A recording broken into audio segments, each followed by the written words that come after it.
Disappointment. After a delicious meal in a corner of the district's only exclusive restaurant, we chatted for a while with our old friend, who had retired from the teaching profession. But when the conversation turned to disappointments, it was inevitable that he monopolized the conversation. None of us could even come close to him in facing the mistakes of his youth. And in that conversation, we could not even imagine where a visit to a relative would take us. He had recently visited his elderly niece, who was still alive, to ask how he was doing, and they had sat together for a while, talking about old times and reminiscing about shared memories. There was a subject that had been on my mind. I always remembered my late uncle with an expressionless face, as if he had a mask on his face. I don't remember him ever smiling throughout his life. I asked the old woman to bring family photos.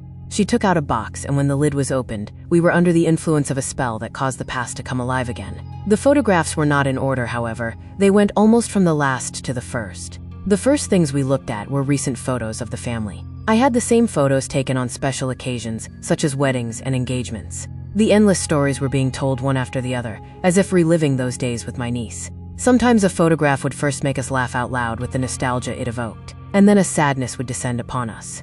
But what really interested me were the photographs of her father. My mother's brother, whom I thought of as a dull person, had acted like a half-father throughout his life. We knew him from the 50-year-old table and dining table that we used at home. He had not finished primary school and had worked for a carpenter while he was still a child, and had made these items for his sister. During the, quote, days of terror, when it was not safe to even stay in student dormitories, he had built a shanty-style house for me on his land far from the city as a construction foreman. 3 happy years of my life had passed in this house, with a sea view and no electricity. In the summer, before breakfast, I would swim in the sea, collect the rather large mussels found in the shallows of the water, clean them, and cook them on a tin can over a fire. My uncle got married to my aunt, who had run away from the lower neighborhood to him, when it was not clear how long he would stay at his sister's house after his military service. Although this situation bothered my father in those days of poverty, the bride and groom soon went to their mother and father, who were struggling with life in a miserable situation in the big city. My grandfather, uncle, grandmother, and aunt, in short, everyone in the expanding family was working. They lived hard years. I don't know how my grandfather started the scrap business, but it was this profession that enabled him to own a house.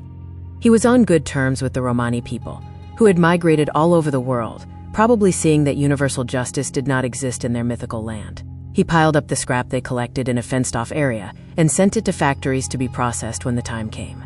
"Mr. Fendi, give me a ciara." My grandfather would hand the cigarette without hesitation and give his own cigarette to light. He would often light his new cigarette with his old one that was about to run out. Sometimes he would get so caught up in what he was doing that he would not notice that the burning cigarette in his mouth was about to run out, and he would suddenly startle with fear and quickly throw the thing that burned his lip out of his mouth.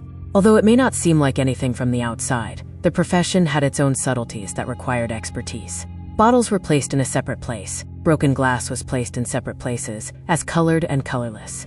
Metal parts such as iron, copper, and castings were classified in different places, and old ones that came in occasionally and could be sold second-hand were kept in a more protected place. When my grandfather didn't like the food at home, he would eat out. Frankly, both my grandmother, who suffered from his constant emotional abuse throughout her life, and my mother, who experienced his neglect during her childhood, disliked my grandfather. It was possible to see the contrasts in the life of that wandering man.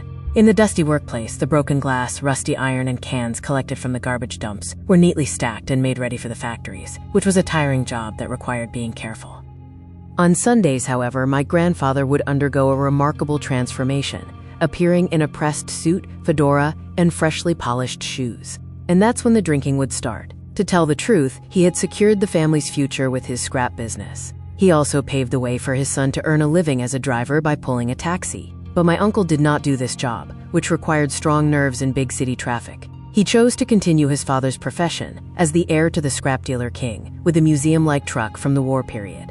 He had a grumpy appearance. He was ready to explode at any moment, and that was the part of him that always kept me in a state of uncertainty. He didn't make an effort to enjoy life once in a while, like my grandfather.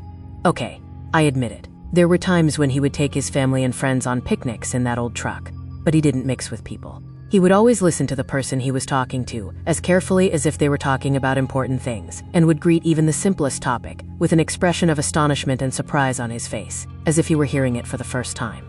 He was a spectator of life, and he was alone. That was his style. He looked simple. In that simplicity, there was no flavor, taste, color to express himself. The purity reflected on his face was a mirror of his soul. He had never met evil. Obviously, he had an unshakable sense of righteousness, an unerring moral sensibility. Luckily for the man, his wife was resourceful and managed the family. She raised 5 children, married all but one, and saw her grandchildren blossom. Time passed, and in this large family, first the grandfather and then the grandmother passed away. Towards the end of her long life, she became bedridden due to physical pain. She was of sound mind when she died. After losing his life partner, when we visited him, we saw that my uncle did not recognize us. He was like a child who had become inactive with his expressionless face. His past had been erased from his memory, and he could not remember who came and went. Our old friend paused here for a short while. He looked thoughtful, as if he were experiencing the confusion of an accounting in which he was lost. "What was I looking for?" he said with disappointment. "A diamond in the rough, a head of a family living in shallow and murky waters that have only preserved its life. I don't think so. It's just a photo frame. A faint smile on the face of someone. That unknown person that will show me that I am wrong." The photographs inside the box were dwindling, and nothing was changing. A blank expression in the face of life's harshness and cruelty, not even a forced attempt to portray a personality he didn't have, a fake role to present to the camera. They were all cold, meaningless looks that reflected him as he was. They were looking at the man with the frozen face in the photographs. This man, who never revealed his secrets, never gave himself away in any way, seemed to harbor a deeper mystery, the simpler his life had been. For my elderly niece, that day was a day when the past was largely relived. For me, it was nothing more than an unpleasant, disappointing visit that confirmed a fixed idea. With a tired mood that made me say I can't look at it anymore, to the last few photos, all my expectations were gone. As I was about to give up and put back the photograph I had been holding for a while, but had not been able to examine it because of talking, somehow it caught my eye.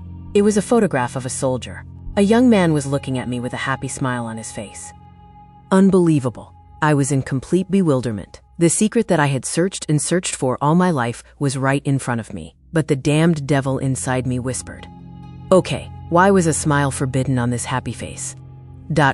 No. I don't want to think about it. It would be unbearable pain for me. The devil passed by. For a long time it was silent, as if there was nothing left to say. My old friend, absent-mindedly flipping through the channels with the TV remote control, finally settled on an expert opinion, as if to dispel the gloom of the air he had created by changing the subject. The program was about education, and a similar pessimistic picture of the never-ending future was being painted. The female speaker was talking about how, due to the incompetence of politicians and bureaucrats, the education system had completely collapsed, except for the School of Public Administration, which met the bureaucracy's own personnel needs. "That reminds me of an old story," said my old friend. The others around the table turned to him with interest. "You remember," the retired teacher continued, "we had a small group, and we used to go on trips together whenever we could, especially on weekends. On these short trips of a few days, we usually stayed in teachers' houses in the places we visited. After the first examples emerged, these places became widespread over time and became preferred places among teachers. However, we sometimes witnessed problems. There were times when we could not find a place to spend the night. We saw that there was no room left for teachers because of people who were not teachers. One time, I will never forget, the official who refused to let us in due to lack of space told our friend, who was engaged in a pointless argument with him, that teachers don't take care of their homes, which was a slap in the face. The professional class, which has the largest segment in the country, was a group open to exploitation with its incompetent representatives. I do not know if this situation has changed today, but the more serious one was the fund. Fund. What fund? A building fund for primary school teachers established by law before the Great War. The fund was funded by payments deducted from the salaries of thousands of members. However, after the elections that opened the door to a reformist era, radical measures were introduced in the country with the change of government. The fund, which kept up with these, turned into a bank with thousands of shareholders. However, I should say before that the intersecting life stories of 2 people who graduated from that school, which the female speaker on TV mentioned, and who met the bureaucracy's own managerial needs, seem quite interesting to me.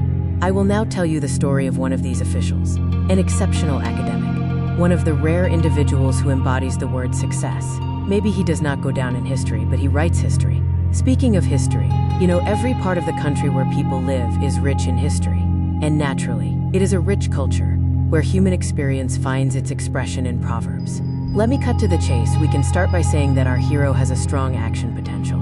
years after leaving the historically rich city in the countryside where he was born and raised. He wrote a book that reminds of a confession about his hometown, which he opened up to the world and never returned to. While seemingly describing only a neighborhood of that historic city, he actually engages in a meaningful metaphor. Although it might appear as a defense or confession regarding the path he has chosen in life, it also reflects his attempt to justify the inevitability of his course of action, much like a proverb. I must admit that I don't think any of us around the table, including myself, understood anything from the retired teacher's last words. Despite this, everyone seemed completely focused. But as the story of success continued, the narrative changed to a simple and understandable style. A bright, determined, and hardworking student, he was steadily advancing towards his goal. His academic timeline reveals a clear sense of purpose.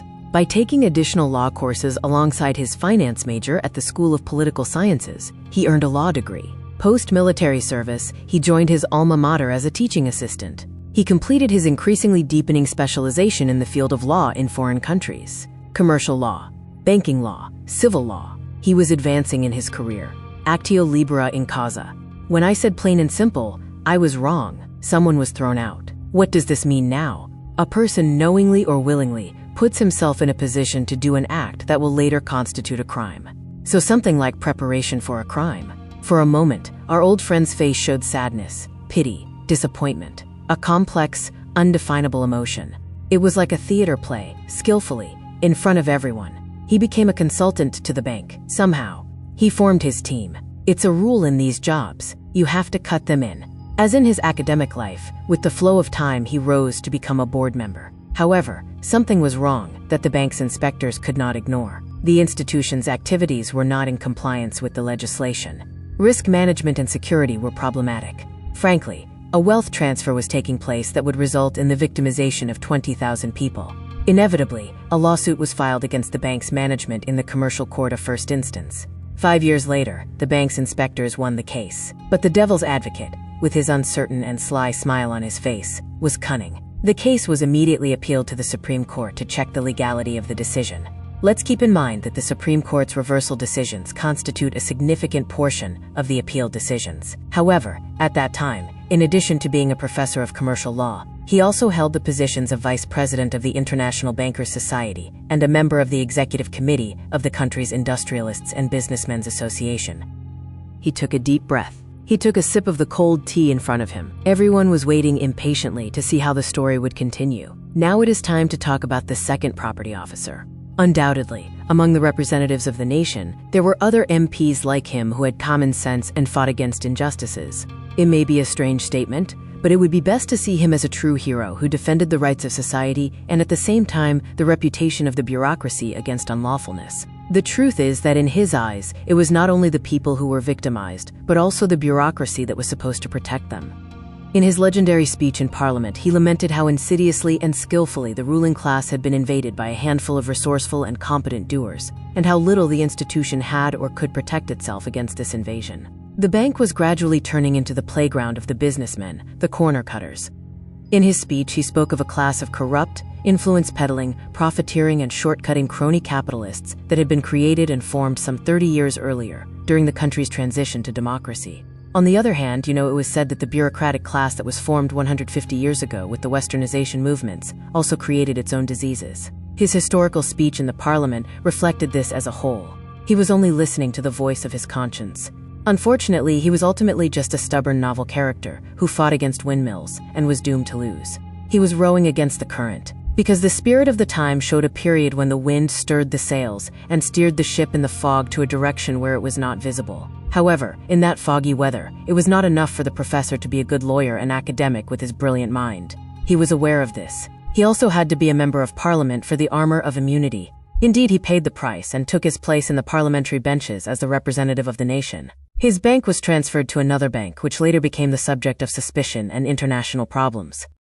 The professor was also faced by his opponent from the municipality, who had taken a break from active politics for a while. Meanwhile, the story that had been told about him as a qualified fraudster in the sessions before he joined the assembly was inevitably forgotten amidst rapidly changing agendas. But it should be kept in mind that those years were unfortunate years that were like links in a chain, and were the subjects of the rich and ever-changing agenda of the country's history and naturally prepared the way for the next period.